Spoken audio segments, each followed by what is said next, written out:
Thank God it's Sunday, no slave work. We are free on Sundays. Mr. Turner is the meanest slave master in Mississippi, Humphrey County. He has a cotton plantation. He has 2 girls, Denisha Turner and Marquita Turner, and 2 boys, Mikey Turner and Antoine Turner. Belinda, Mr. Turner's wife, died 5 years earlier. Mr. Turner has 12 slaves. He has a house slave named Mary Lee. Mary has a younger brother named Pete. He was big and strong. Mary Lee has 5 kids, 3 girls, 1 named Maple, whom she gave birth to after being forced to have sex with Mr. Turner. Her other 2 girls are Angelique and Kamika Turner. She also has 2 boys, Antonio and Demetrius. Their father died a few years ago from tuberculosis. Demetrius and Mr. Turner's son, Antoine, were around the same age, 12 years old. They played all the time, throwing rocks and swimming in the papa hole. They were the best of friends. Mr. Turner hated the relationship his son Antoine had with his slave, Demetrius. To Mr. Turner, slaves have no soul. There is a young man named Alonzo. He's at least 10 years younger than Mr. Turner.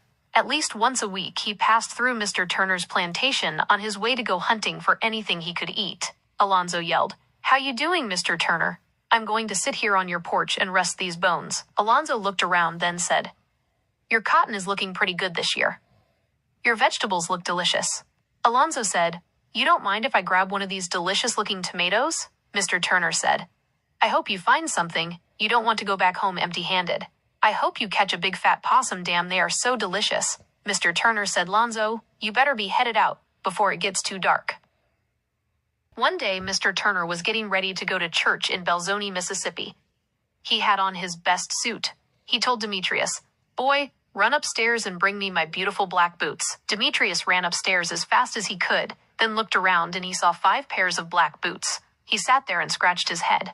They're all black, so Demetrius did not know which boots to pick, so he just picked up a pair, ran downstairs, and handed the boots to Mr. Turner. Mr. Turner looked down at the boots, then immediately punched 12-year-old Demetrius in the face and yelled at him, "These are the wrong boots!" with an evil smirk on his face. He sat down in a chair and told his son Antoine to take Demetrius outside and put the whip to his backside.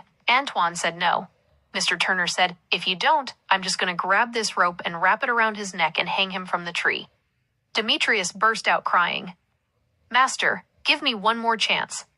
I will bring you the right boots." He ran upstairs and grabbed as many boots as he could carry and threw them at Mr. Turner's feet. On his knees, Demetrius said, "One of these has got to be the right boots that you wanted." With a smirk on his face once again, Mr. Turner said, "It's too late," and told his son Antoine, "Either you take him to the back and whip him, or I'm going to hang him. Which one do you want?" Antoine grabbed the whip off the wall, then stopped crying and told Demetrius, "Take your black ass outside so I can give you this whipping." Antoine had the whip in one hand, then grabbed Demetrius by his shirt and pulled him outside, kicking and screaming. Mr. Turner sat in his chair with the biggest smile on his face. Antoine was pulling Demetrius to the back of the house, kicking and screaming. Antoine quickly tied Demetrius to a post, then whispered in Demetrius's ear, "Each time I hit the ground, I want you to yell as loud as you can so my father, Mr. Turner, will think that I'm really whipping you." The harder Antoine hit the ground with the whip, the more Demetrius yelled. Mr. Turner sat in his chair inside his home laughing, because he thought that his son was actually beating 12-year-old Demetrius, but he really wasn't. The next day, Mary Lee's brother Pete was chopping wood.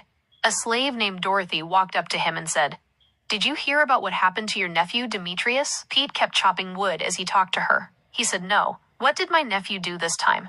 Did he steal any of your moonshine?"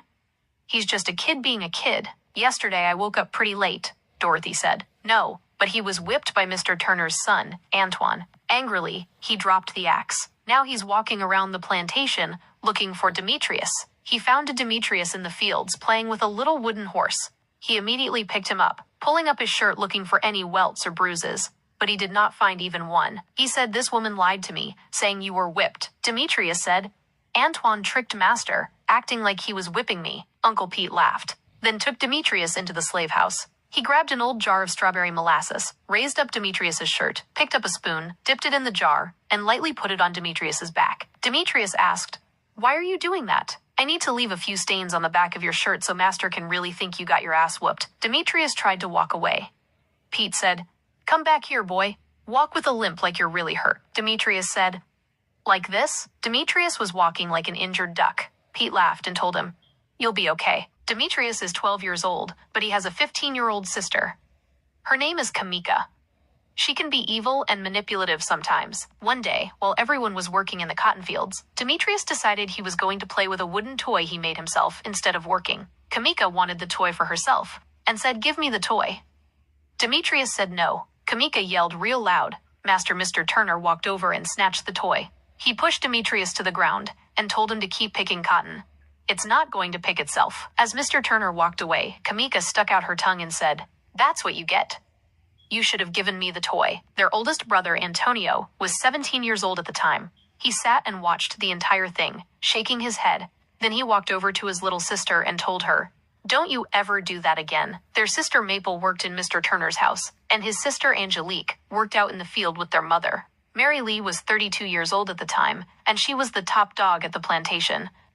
Everyone listened to her. She had the most power out of all the enslaved people on the plantation. There also was a small farmhouse just a stone's throw from the quarters, and a white family called the Willises lived there. They were a small family just trying to make it.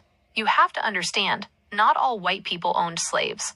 Not all white people were rich. The mother's name was Joanne Willis, and the father's name was Pee Wee Willis. They had 3 boys, James, Andrew, and Jerry, and 2 girls, Jennifer and Cynthia. Jennifer Willis was around 12 years old.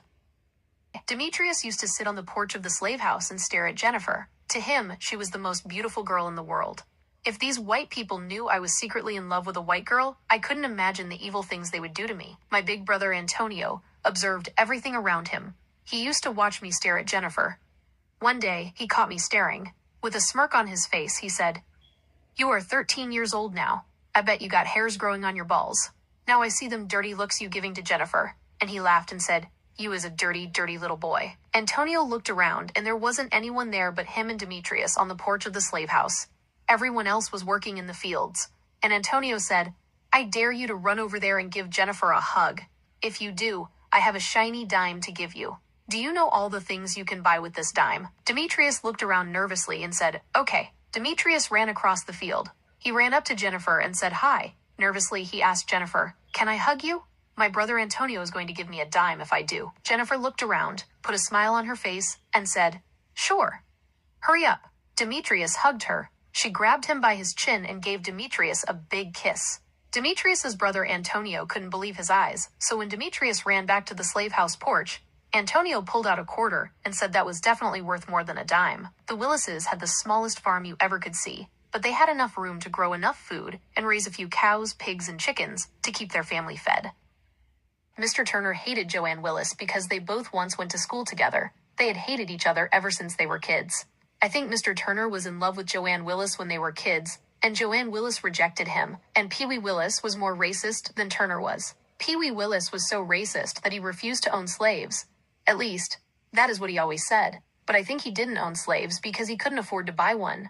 He definitely would have had Demetrius killed if he knew he had kissed his daughter, Jennifer. Pete is one hell of a cook. Everyone loved his barbecue. It takes him at least 24 hours to barbecue. He has to kill the hog, chop some wood, get some charcoal, and dig a hole. Mr. Turner loves his barbecue. Pete sat on the steps of Mr. Turner's porch, playing a harmonica, looking toward the barbecue pit. Mr. Turner came out, sat down in his chair, and said, "I sure am hungry." Mr. Turner said, "Go ahead and dig that delicious swine out of the ground so I can eat." Pete, still sitting forward, looking towards the barbecue pit and playing his harmonica, then said, "It's not ready yet. Give it about another half an hour." When Pete was not looking, Mr. Turner got up and angrily kicked Pete right in the back of his head and said, "I'm the master, you're the slave." He tried to kick Pete a second time, but Pete grabbed him by his leg, then slammed Mr. Turner on the ground and started to kick him. Antoine, Mikey, and the rest of the slaves heard the commotion and ran over, pulling Pete off Mr. Turner. On shaky legs, Mr. Turner got up, ranting and raving. He ran back out onto the front porch with his rifle and aimed his gun toward Pete's head. He said, "You're about to be one dead man." Before he could shoot, his young son Mikey grabbed the rifle and pointed it towards the ground. Mikey said, "Please don't kill him. Do you know what you're going to lose by killing him?" Mr. Turner said, "Not a goddamn thing." Mikey said, "Money. A big, strong slave like him is worth money." Antoine said, "You are absolutely right. Give us his paperwork in the morning. We're going to pack up the horse and carriage and go from town to town until we sell him." All the slaves were upset, especially Mei Li, but she rathered for him to be sold than to be dead. The next morning, the 2 teenage boys with Pete in the back of the carriage, with tears in their eyes, headed towards the nearest town. Now, 10 years later, things have changed. All the teenagers are now grown. Pee Wee Willis has been having a lot of bad luck over the years. On Pee Wee Willis's property, the soil got poorer and poorer, so the vegetables and fruits he was able to grow suffered. But on Mr. Turner's property, he had beautiful carrots, corn, wheat, and vegetables. On Pee Wee Willis's property, his farm animals were dying. But on Mr. Turner's property, all his farm animals were thriving, jumping around, and looking delicious. On Pee Wee Willis's property, all he had left was a few chickens and 2 hogs, so he had a hard time feeding his family. And one thing about Mr. Turner, he took the Bible seriously. So on Sundays, besides the house slave fixing his dinner, he would not let his slaves work or do anything that looked like work. After Maylee finished reading the Bible to the rest of the slaves, they sat on the porch, relaxed, jumped around, and had fun on their day off. One morning, Pee Wee heard a strange noise and ran to the back of his house and saw his last 2 pigs running away. Now all they had was a small pile of vegetables to feed his family. One Sunday morning, he sat on his front porch staring at the slave house, angry, watching the slaves having fun, eating, singing, and having themselves a good time while his family was starving. So he decided to walk over to the slave house and ask the slaves, "Can you spare some of that ham, some of that chicken, and maybe a carrot or 2?" The slaves stopped singing. Everything got real quiet. Antonio said sure. He grabbed a plate, then started putting imaginary ham, chicken, and cakes on the plate, then handed it to Pee Wee. Then they all burst out in laughter. Pee Wee got so mad, he punched Antonio right in the face. Then Antonio gave Pee Wee 8 punches to his stomach. Pee Wee got up, upset, and walked to Ms. Turner's house, yelling at Antonio, "Antonio, I'm going to have you hung for that." Antonio banged on Mr. Turner's door. Mr. Turner came to the door and yelled, "What's going on out here?" Pee Wee said, "Antonio hit me." Antonio lied like he did not hit Pee Wee. He pointed to his lip and said, "Look at my lip. He hit me. I know better than to hit a white man." See, Antonio hit Pee Wee in the belly, so he would not leave any bruises. Mr. Turner told Antonio, "Go back to the slave house." Pee Wee told Mr. Turner, "You believe a nigger over me?" Pee Wee said, "My 2 chickens ran away. My fruits and vegetables this year, most of it died before I could pick it."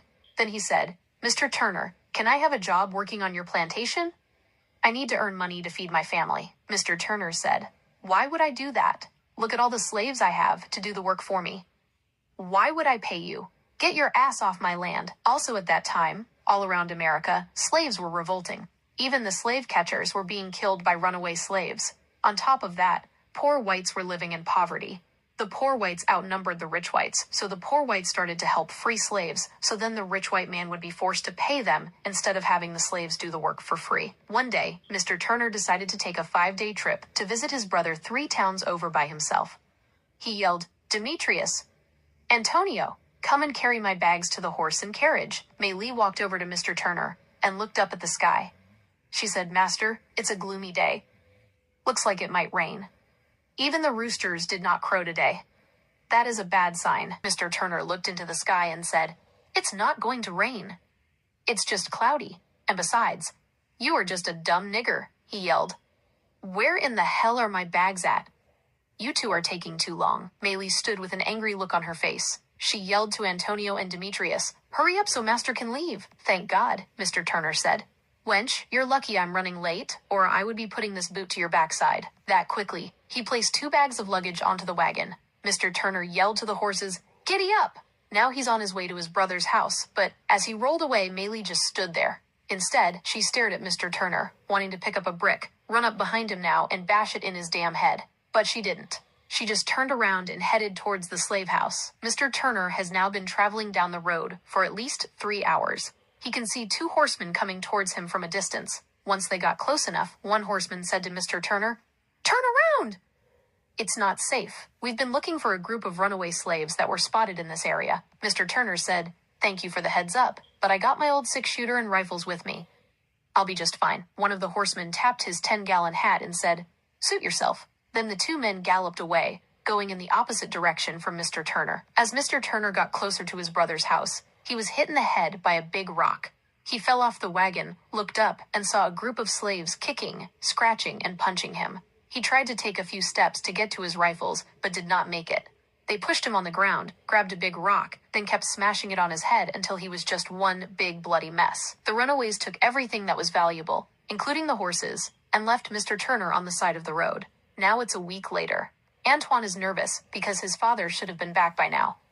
Antoine got on his horse and headed towards his uncle's house. As he traveled down the road, he yelled, "Father! Father!" As he kept riding. He smelled a foul odor and put his hand over his nose. In the distance, he could see some dogs fighting over scraps. He wanted to see what the dogs were fighting over. He yelled to the dogs, "Get!" But the dogs wouldn't listen as they fought over bones. Then he shot his gun in the air. The dogs scattered. In horror, he spotted one of his father's favorite black boots. He yelled so loud all the birds in the area flew away. He headed back to the plantation with his father's boot in his hand, tears running down his face. "My father is dead." Everyone was sad except Mei Li. She knew now that he was gone, that life was going to be so much better. Now Antoine is running the plantation. Now the slaves are not getting treated like slaves. They're getting treated like they were friends that happened to be working for Antoine. Time has passed. Denisha Turner got married and moved to Jackson, Mississippi. Mike Turner got married and moved one town over. Antoine, his sister Marquita, and Maple live in the big house on the plantation. Antoine is now a grown man. If he asks the slaves to do something and they don't want to do it, they do not have to until they feel like it.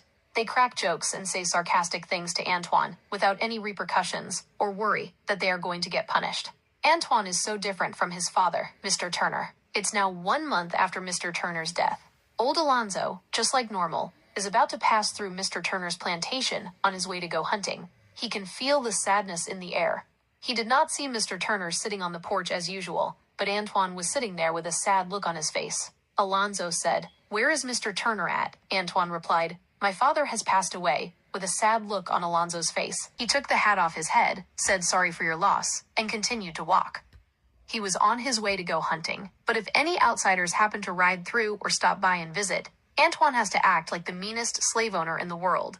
Once they leave, he goes back to being the nice, sweet guy he has always been. He even gave the whole entire Willis family jobs on his plantation. He gave them little money, but they were able to eat as much food as they wanted. Mr. Willis hated the slaves. He even hated how good Antoine treated them, and he definitely hated Demetrius because he could see that Demetrius was trying to get with his daughter, Jennifer. One day, everyone was just laying around hanging out on the plantation. Demetrius's sister, Maple Lee Turner, spotted a group of white guys on horses coming towards the plantation. She yelled, "White strangers are coming." The Willis family ran into the house, and the slaves started to pretend like they were actually doing work. Slowly, the three men approached the plantation. Antoine and his high-yellow sister, Maple Lee Turner, stepped onto the front porch to greet the group of guys on horses. It is obvious Maple Lee Turner is also Antoine Turner's sister, because Mr. Turner raped May Lee Turner, and she gave birth to a high-yellow female. Due to the fact that she was Mr. Turner's daughter, she was still a slave, but she did not work in the fields. She worked in the house. Antoine yelled out, "How may I help you?" The leader said, "My name is Mitchell Scott. This here is Larry Scott, Nathan Scott, and Willett Scott. We are just passing through. Our horses are tired, and they need water. Can you give my horses water?" Antoine said, "Yes." Maple Lee, go in the house to get the young, nice men a jug of water and some glasses to drink out of. Antoine yelled for some of his slaves to come and get the horses and take them to get some water. The four men climbed off their horses. Mitchell took his Bible out of his saddle, then handed their horses to the slaves. Maple came out of the house with the pitchers of water. Larry Scott curiously looked at Maple Lee as she poured them water. Then he looked at Antoine and said, "You two look like y'all are pretty close in age." Antoine said, "Yes, I'm just a few years older than she is." Nathan Scott said, "You're a nigger lover." And all the brothers laughed. Willett Scott said, "Do you know what we do to nigger lovers?" Then put his six-shooter right into Antoine's face. Antoine snatched the gun out of his hand and pointed it towards Willett's face, paused for a minute, then lowered the gun and handed it back to Willett. He said, "This is my sister." Then all the Scott brothers giggled.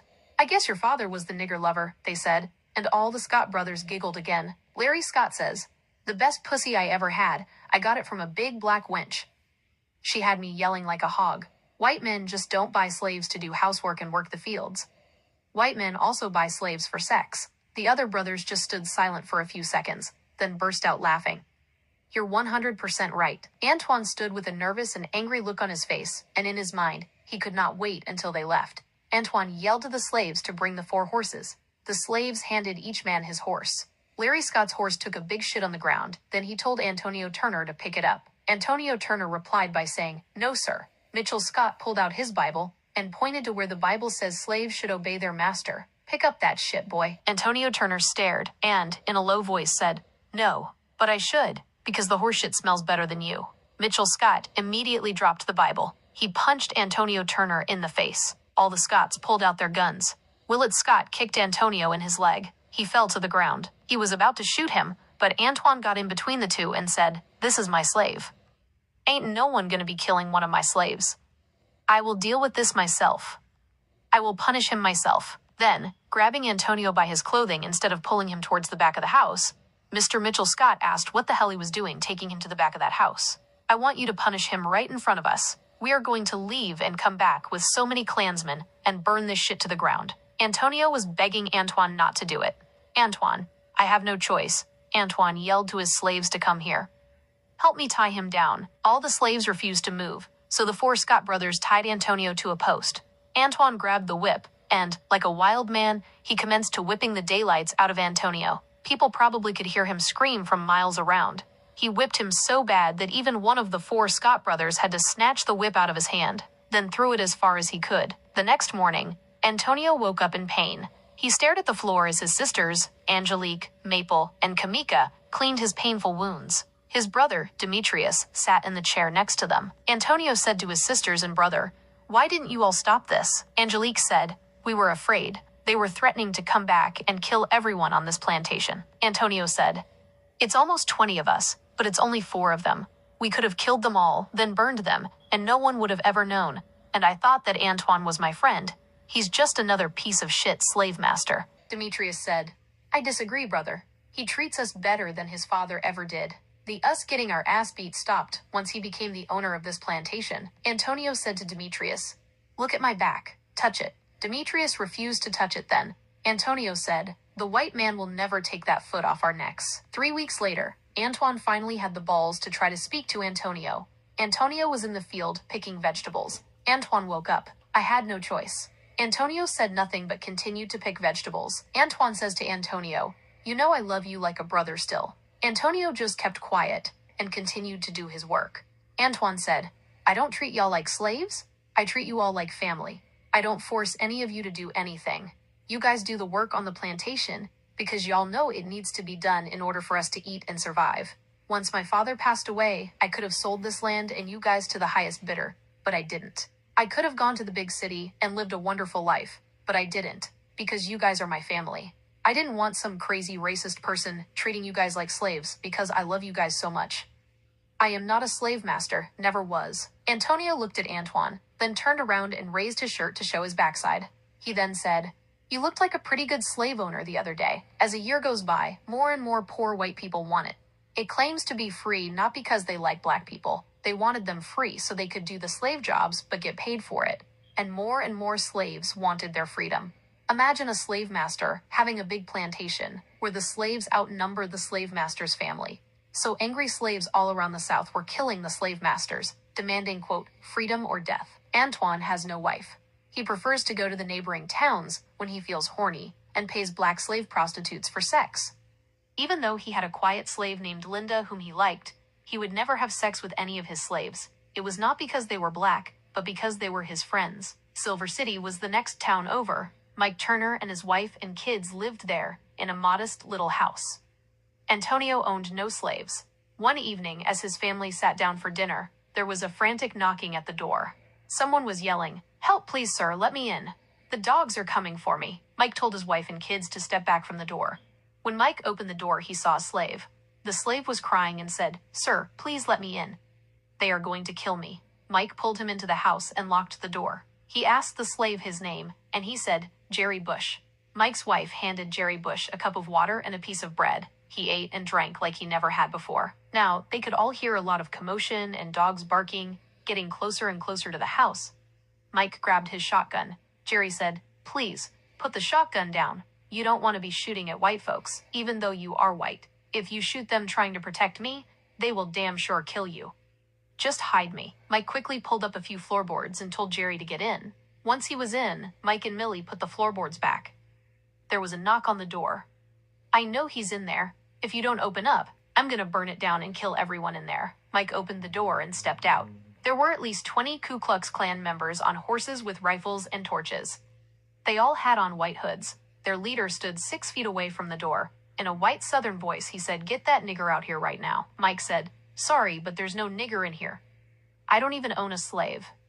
Just me and my family. The Klansman pushed open the door, walked in, and started calling out, "Here, little nigger, nigger," as they walked slowly across the floor. You could hear the floor creaking. He looked down at the floor and said, "This floorboard is loose." He grabbed the floorboard and pulled it up. Jerry Bush jumped out of the hole in the floor. The Klan rushed in.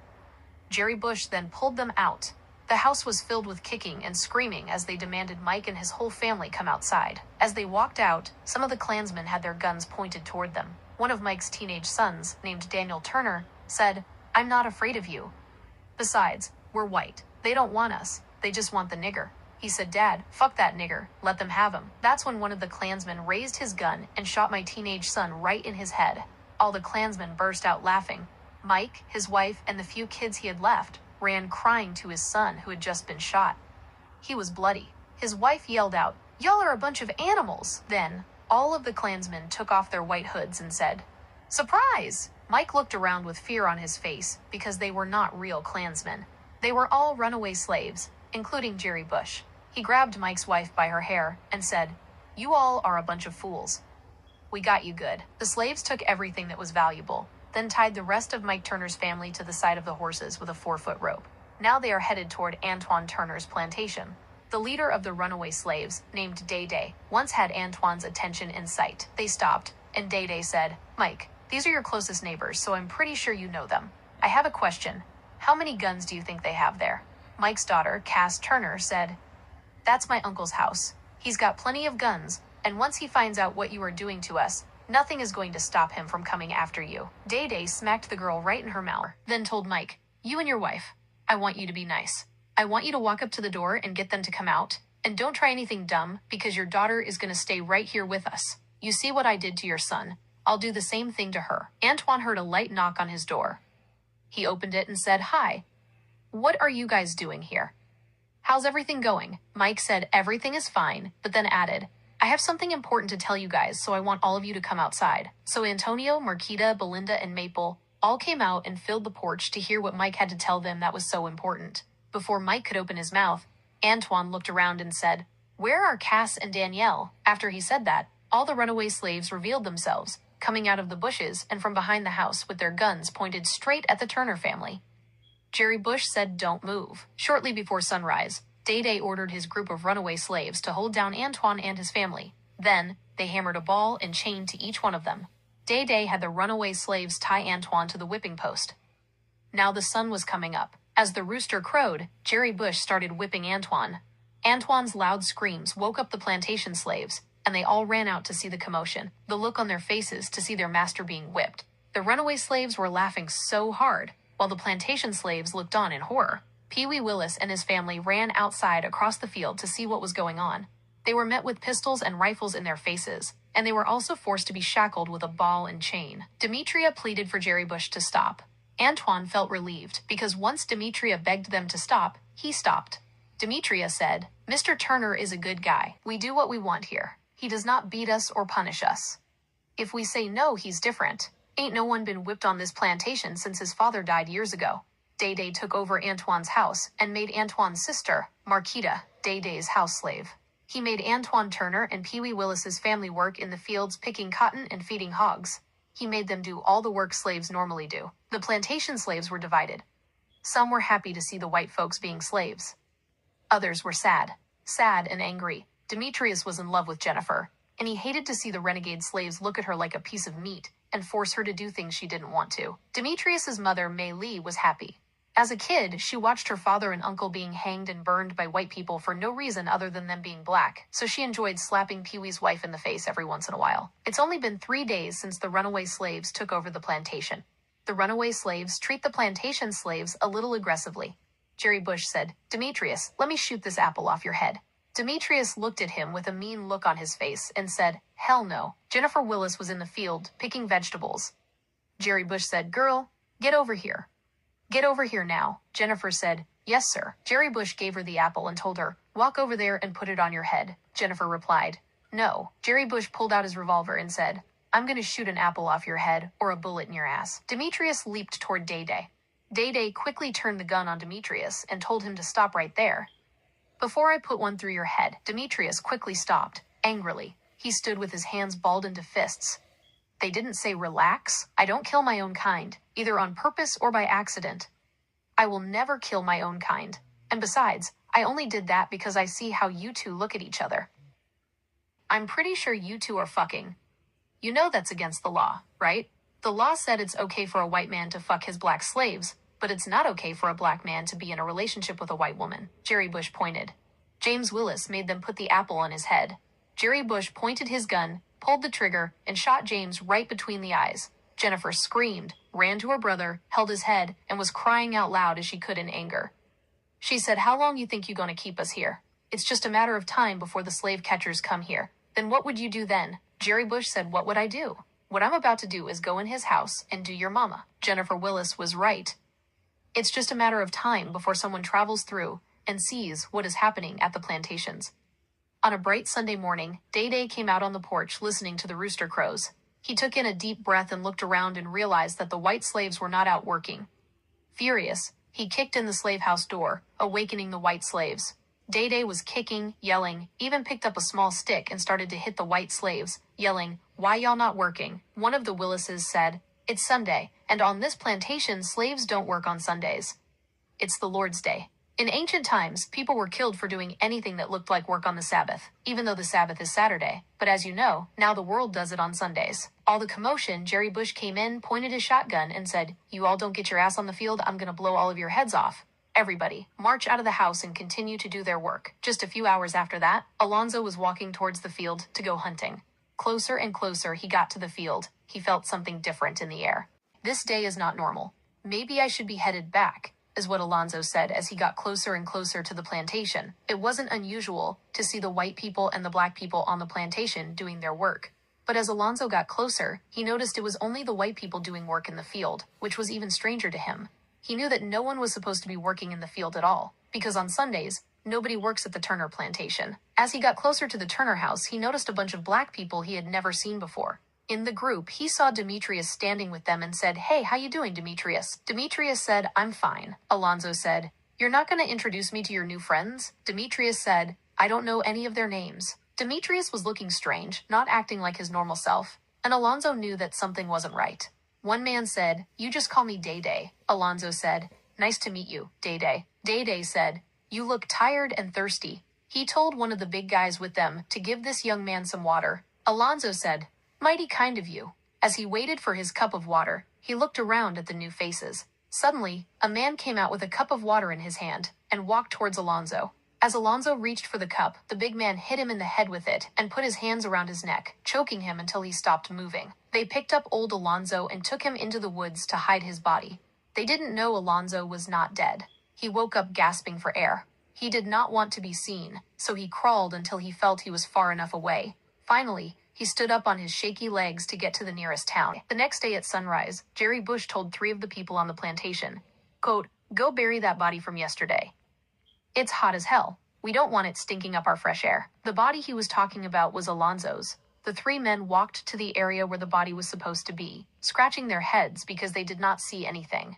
They went back and told Jerry Bush, "He is gone." Jerry Bush said, "What do you mean he is gone?" One man said, "Your muscles are not as strong as you think. If you're going to kill a man, you're supposed to make sure he is dead." Angry, Jerry Bush pushed them down, demanding them to get the fuck up.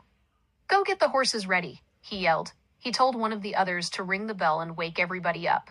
"It's just a matter of time before he comes back with a group of people to kill us all." Day-Day ran out of the house. We heard the bell ringing. Jerry Bush ran up to him. He was nervous as hell. He told Day-Day, "I fucked up. I fucked up real bad. The guy the first choked is not dead."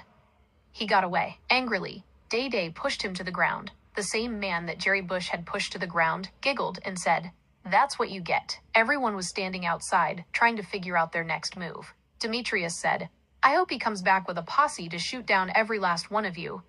"Crazy. Every one of you is crazy, evil runaway slaves." Maley said, "Demetrius, you know damn well when they come here that they are not going to know the difference between us, good slaves and bad slaves. We are all just black folks to them." Pee Wee Willis said, "Take these balls and chains off our legs, please. They hurt so bad." Antonio Turner said, "Now you see how we feel." "Doesn't feel good, does it?" Belinda said, It would definitely feel good to get these shackles off me. She added, y'all sure got us good, tricking us like you all were the Ku Klux Klan. I have a good idea. You take off these shackles whenever the group of vigilantes get here, and they're definitely coming. We can just fake like everything's okay and we are all good friends, even though we are not. Maybe we can trick them, and we all just go our separate ways. Jerry Bush said, hell no, I don't trust her. Marquita Turner says, even though we are white, when the bullets get to flying, it don't matter what color you are. So you are absolutely right, Belinda, Day Day said. Okay then, you ordered the slaves to take the shackles off their legs. Antoine was so relieved to get the old ball and chain off his leg. Kamika Turner says, are you sure this is going to work? Antonio Turner said, hell no, it's not going to work. When they come, we need to just point to the evil runaway slave. Mei Lee said she is right.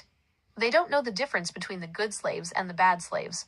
With her plan, if we do it right, nobody dies. Alonzo made it to the next town over, exhausted and rubbing the bruise on his neck. He walked into the sheriff's office and, in a low voice, he whispered, help me, Sheriff. Barry Childs pulled out a chair, told him to have a seat, and said, quote, calm down. I cannot hear what you are saying in that very low voice. Alonzo said, help, the sheriff said.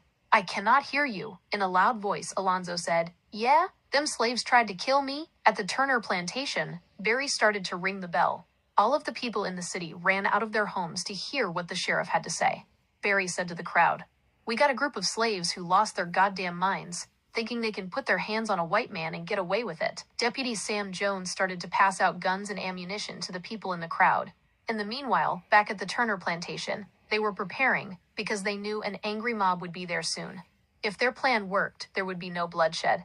Then the renegade slaves could leave, and everything could go back to normal. Pee-wee tells Joanne, we just assumed we are able to trick the angry crowd that the renegade slaves will leave this plantation. What if they don't leave? Jennifer approached Day Day. She asked him, after this ordeal is over with, are you guys going to leave? Day Day grinned and said, I kinda like it here, Jennifer. If we can stick to our plan with no bloodshed, I can just ride into the sunset without having to worry about the lawmen behind me. Joanne walked back to Pee-wee and said, Day Day and his group of clowns say they are going to leave after this event is over with. Pee-wee walked away. He said to himself, that's bullshit. If the plan works, we're gonna be stuck with these assholes as soon as this is all over with. They'll probably put the ball and chain back on our legs, and I'll be damned if I let that happen again. Antonio, Demetrius, and Jennifer were sitting on the porch having a conversation about the renegade slaves. Jennifer says, why can't they just be nice just like you guys? Demetrius replied, no matter what race you are, you've got good people and bad people. As you know, old Mr. Turner was a terrible person. Antoine is way better than his daddy, definitely. Sure, I love all my black people, I really do. But we also have a few bad apples in our basket too. Antonio said, I have no problems with the runaway slaves. As a matter of fact, all of us slaves should fuck these white people up and take all that shit.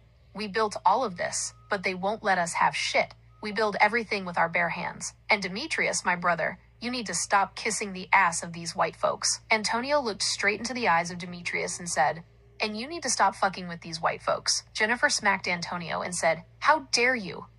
I love Demetrius, Jennifer, said Antonio. I know you've been through a lot ever since the 4 outlaws forced Antoine to whip you. You have not been the same.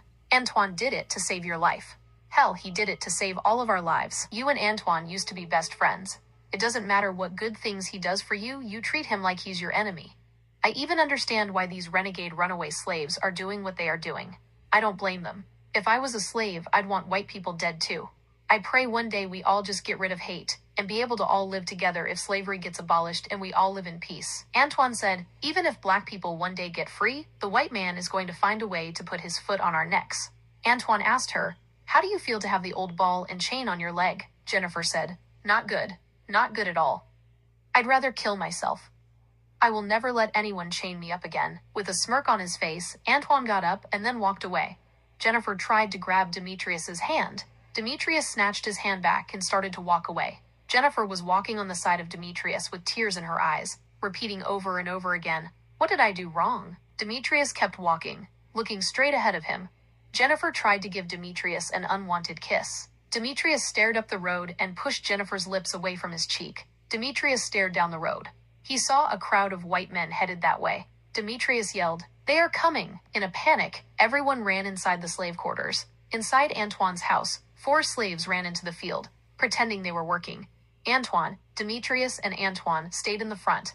Everyone else was hiding. peeking through the windows. The angry crowd moved closer and closer to the Antoine plantation. Antoine watched as the crowd walked towards them. The crowd stopped 20 feet from the front porch.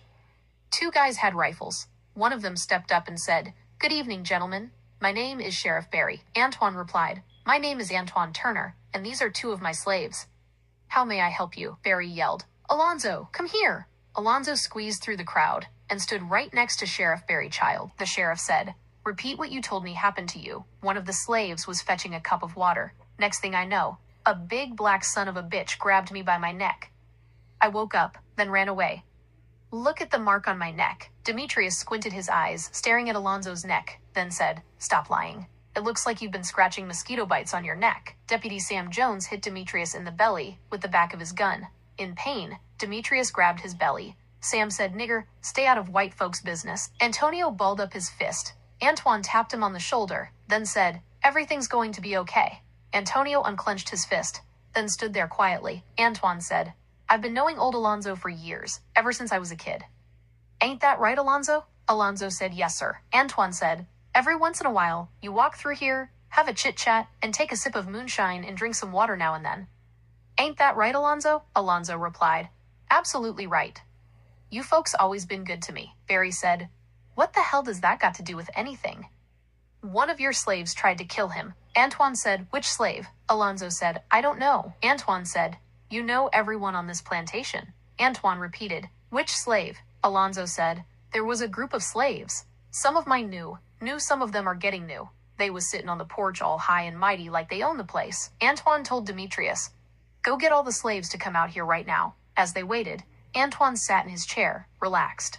All the plantation slaves walked out of the house. The renegade slaves stayed with the Willis and Turner families. They were all peeking through the curtains. The slaves walked up, then stood about 12 feet away from the front porch. Antoine said, "Do you know all the faces you see?" Old Alonzo said, "Yes. Maylee, Maple, Kamika, Antonio, Angelique, Demetrius, Jobina, Tiny, Ruby, Yogi, Betty, Vicky, Linda, and it's hard for me to remember all the little children's names." Antoine said, "Did any one of these people hurt you?" Alonzo said, "No, they all been good to me." Someone from the angry crowd of people yelled, "Alonzo, you motherfucker! You got us coming here for nothing." Alonzo got mad, then yelled out, "I'm not fucking lying!" Pointing at Antoine, he added, "You a fuck nigger lover? I bet your daddy is rolling over in his grave knowing that his son is a fucking nigger lover." The sheriff and his deputy pointed their guns toward the group of slaves. The women screamed. Demetrius swallowed his spit, then stared down the barrel of the sheriff's gun. Antoine grabbed the gun by the barrel, then pushed the sheriff's arm towards the ground. Antoine said, "Sheriff, I am not a liar." The sheriff looked into Antoine's eyes, then looked towards his deputy and said, "Let's go. Everything looks just fine here." The sheriff grabbed Alonzo by the ear, then started walking towards the crowd, telling Alonzo, "Your drunk ass was about to get a bunch of innocent people killed." The deputy walked slowly behind them. Pee-wee was peeping through the curtains, looking at the deputy, the sheriff, and Alonzo walking towards the crowd of vigilantes. Pee-wee ran out the door yelling, "They're going to kill us! They already killed Daniel and James." Pee-wee ran a few more steps. Jerry Bush broke the front room window, and his gun shot Pee-wee right in the back, right in the heart. Blood splattered out of his mouth. Then he fell to the ground. Joanne screamed, "No!" Then all hell broke loose. All you could hear was people screaming, shots fired, and broken glass falling to the ground. Everyone was running and ducking from the bullets. Joanne tried to run out the front door, but Maple Turner grabbed her by her arm and said, "What is wrong with you? Are you crazy?" Joanne said, "They killed my husband." Maple said, "All of this is your husband's fault. They was walking away, but your dumbass husband ran outside and fucked everything up." Belinda yanked her arm out of Maple's hand, then ran towards her husband. Deputy Sam shot her down. As Maylee ducked down near the windowsill, she said, "I told you when they come gunning for us, they're not going to care if we are black or white." Demetrius, up the stairs on the second floor, burst out a window and started shooting at everything he saw. He quickly shot down 3 people. Sheriff Barry hid behind a wooden post, shooting 2 guns at the same time. Maple and Kamika were shot. They both crawled to a corner in the house. Blood was all over them as they covered each other, trying not to get shot again. Some of the runaway slaves were running out of the house, trying to make it to the woods. They did not make it. The people on the plantations were outnumbered as the bullets flew. "Mike," said Antoine, "I think I can make it to the woods." Antoine said, "You're not going to be able to make it. You're better off just staying in the house." Mike ran out the door, headed towards the woods. He was shot in his foot and fell to the ground. He got back up and was shot in the back of his head. Antoine yelled, "Not my brother!" In anger, he reloaded his guns, then aimed his gun towards the person who shot his brother and pulled the trigger. It hit him right in the jaw. You could hear his jawbone break. Blood sprayed everywhere. Then the man dropped to the ground. Mei Li yelled to her son, "Antonio, where are your sisters?" Antonio said, "I don't know. Bullets are still flying everywhere." Mei Li yelled, "Kamika! Maple! Where are you?" Searching through the black smoke and dodging bullets, she saw them huddled up in the corner of the room, shaking. She asked them, "Are you okay?" Mei Li looked at her hands, then let out a loud, long cry. "My daughters are dead." She was crying, staring at her bloody hands. With each breath she took, she slowly stopped crying. You could look in her eyes and see that her mind was gone. In her head, she could not hear the screams or gunshots, not even the breaking glass. She could not hear anything. Antonio looked around the smoky room, then saw his mother with a strange look on her face. Antonio yelled, "Mama, get down!" Mei Li did not respond to him. Mei Li looked like she was in a trance. She was not ducking from the bullets anymore. "Antonio, yeah, Mama." Once again, she did not respond to him. She walked to a table, picked up a knife, then walked slowly out the door. Antonio tried to grab her and pull her back in. Antonio was shot in his shoulder. He let her go. Some of the slaves quickly pulled him back in. He was trying his best to get to his mother, but the slaves were holding him back. Bullets were flying everywhere. She spotted him ducking behind a small pile of hay. As bullets flew, she ran straight towards him. Alonzo did not see her coming. By the time he did, it was too late. She grabbed him by his collar and stuck the knife right in his belly. She pushed the knife in as deep as she could, twisted the knife, then pulled the knife out of his belly. Blood squirted everywhere. His guts fell on the ground. Alonzo stumbled backward, then fell back onto that pile of hay. Mei Li screamed, "I'm ready, God. I'm not afraid to die." She looked up to the sky and opened her arms. 2 seconds later, a wall of bullets hit her. She fell to the ground. From the second floor, Demetrius watched his 60-year-old mother get shot down in a hail of bullets. He tried to scream, but no words came out of his mouth. Jerry Bush jumped through the first-floor window. Glass shattered everywhere. He was headed for the cotton field, but did not make it. He was shot down. Angelique was panicking, trying to stop Antonio's shoulder from bleeding. From the second floor, Demetrius aimed his gun at Sheriff Barry Charles. Before he could pull the trigger, Demetrius was shot in his neck. He ran downstairs holding his neck. Jennifer ran to him, trying to stop the bleeding. She was saying, "Everything's gonna be okay." Demetrius took his last breath, then died with his eyes wide open. As she cried, she took her hand and swiped down to close both of his eyes. Joanne Willis was in a corner, trying to protect the children, telling them everything was going to be okay. Antoine was shooting wildly, but he closed his eyes, then calmed down and said to himself, "Breathe in and out. Breathe in and out." He opened his eyes, took aim, and then shot Deputy Sam right in the forehead. Antoine ran downstairs. Cynthia and Jennifer Willis ran over to Joanne, trying to protect the kids. Antoine spotted Angelique Turner reloading her gun. He ran towards her, but she was shot and died as she tried to reload. Antoine yelled, "No!" Ashley ran towards her, dropped to his knees, and grabbed her, crying as he held her bloody body tight. Antoine walked over, looked down, and had tears in his eyes. Pulling on Antonio, he said, "She is gone. Get up. Please get up. She's with Jesus now. We've got to find a way to get out of here." They both got up and ran to the back of the house. Antonio looked out the broken windows and saw 6 men with guns. Antonio ducked back down and told Antoine, "You shoot 3. I'm going to shoot 3, and then we've got to run out this back door." Antonio said, "Okay," on the count of 3. They both said 1, 2. By the time they reached the door, the sheriff and his vigilantes were in the house shooting down men, women, and children. Antonio hit his 3 targets. Antoine shot 2 but missed 1. They both ran toward the woods. The shooter that Antoine missed popped up as they ran and shot Antoine in his leg. Antonio was running through the woods, not looking back. Antoine was hopping on one leg. The vigilante took aim and shot him in the head. He fell on the ground, dead. Antonio was running faster than he ever had before. He could hear the gunshots from behind him. The further he ran, the more the gunshot sounds faded away. Now he's crying and walking at the same time. He finally stopped, hoping that Antoine would come from behind him as he waited, tears starting to fall from his eyes. He put his hand over his mouth and let out a small whimper because it's obvious. Antoine is dead. Everyone is dead but him. He's tired. Antonio finds an old rotten tree on the ground with a hole just big enough for him to crawl into and goes to sleep. He woke up the next morning from the pain of the ants eating at his sore shoulder. He crawled out of the old log, hungry as hell, and looking for anything he could eat. He also had a fever and an infection in his shoulder. He wandered around for days. From a distance, he finally saw a plantation and started walking towards it. He was so weak he just laid on his back and started talking to himself. They're all dead. My mother, sisters, brothers, friends. They're all dead. Right before he closed his eyes, he said, I will be dead soon. He stared up at the sky, each breath getting slower and slower. With his eyes open, he felt his soul leave his body. He stood up now. He was in a beautiful place. This must be heaven. He felt so calm walking through the tall grass. A field of sunflowers opened up. He couldn't believe his eyes. His entire family was standing there. Maylee opened her arms. Antonio ran towards them. He was so happy to see everyone. As Antonio got close enough to touch them, the sunflower field closed up. Antonio heard his brother Demetrius, and an echoed voice said, It is not your turn yet. Antonio woke up on the floor of a house near a fireplace. He sat up and looked around the room. His shoulders felt so much better. He saw a dark shadow sitting in the corner of the room. He could not see the face. He knew it was a man because of how his shadow was shaped, and he could see the light from the flame of the tobacco he was smoking. Antonio got up but fell back down. His legs were weak. He got back up and, slowly, one painful step at a time, walked towards the man sitting in the shadows. He then said, They are all dead.